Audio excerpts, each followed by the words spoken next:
నూతన ఆర్ఓఆర్ చట్టం భూభారతితో భూ సమస్యల పరిష్కారం అవుతాయని జిల్లా కలెక్టర్ కోయ శ్రీహర్ష అన్నారు. మంగళవారం రామగిరి మండలంలోని centenary colony Singareni community hall వద్ద నిర్వహించిన భూభారతి చట్టం అవగాహన కార్యక్రమంలో జిల్లా కలెక్టర్ కోయ శ్రీహర్ష, అదనపు కలెక్టర్ డి వేణుతో కలిసి పాల్గొన్నారు. భూభారతి చట్టంలోని వివిధ అంశాలను కలెక్టర్ రైతులకు, ప్రజలకు పవర్ పాయింట్ ప్రెజెంటేషన్ ద్వారా వివరించారు. ఈ సందర్భంగా జిల్లా కలెక్టర్ కోయ శ్రీహర్ష మాట్లాడుతూ, భూ సమస్యలు పరిష్కరించడమే లక్ష్యంగా ప్రభుత్వం రూపొందించిన భూభారతి చట్టం 2025 అమల్లోకి వచ్చిందని, ముందుగా రాష్ట్రంలోని 4 మండలాలలో పైలట్ ప్రాజెక్టు కింద ఈ చట్టం అమలు చేస్తున్నారన్నారు.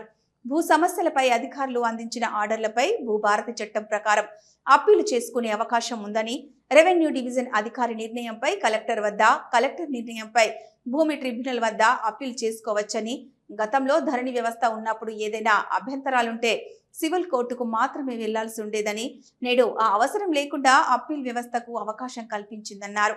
అప్పీల్ వ్యవస్థ అందించిన తీర్పు తర్వాత కూడా సంతృప్తి చెందకపోతే సివిల్ కోర్టుకు వెళ్లొచ్చని, దరఖాస్తుదారులకు అవసరమైన ఉచిత న్యాయ సలహాలను ప్రభుత్వం అందిస్తుందన్నారు. ప్రతి గ్రామంలో రెవెన్యూ రికార్డుల తయారు చేసి ప్రతి సంవత్సరం గ్రామాలలో రికార్డు డిస్ప్లే చేయడం జరుగుతుందన్నారు. రెవెన్యూ వ్యవస్థను బలోపేతం చేసేందుకు ప్రతి గ్రామంలో గ్రామ పరిపాలన అధికారులను నియమించేందుకు ప్రభుత్వం చర్యలు తీసుకుంటుందన్నారు. మనిషికి ఆధార్ కార్డు లాగా భూమికే భూదార్ సంఖ్య కేటాయింపు ప్రణాళిక చేస్తుందని, దీని ద్వారా భూ ఆక్రమణలకు చెక్ పెట్టవచ్చన్నారు.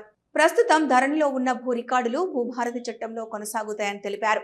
భూ హక్కుల రికార్డుల్లో తప్పుల సవరణకు అర్హులైన వారు మన జిల్లాలో నూతన చట్టం అమల్లోకి వచ్చిన ఏడాదిలోగా దరఖాస్తు చేసుకోవాలని, ఆ దరఖాస్తులను పరిశీలించి రెవెన్యూ డివిజన్ అధికారి, జిల్లా కలెక్టర్ ఒక నిర్ణయం తీసుకుంటారని, దరఖాస్తుదారునికి ఏమైనా అభ్యంతరాలుంటే కలెక్టర్, భూమి ట్రిబ్యునల్లో అప్పీల్ చేసుకోవచ్చని కలెక్టర్ తెలిపారు.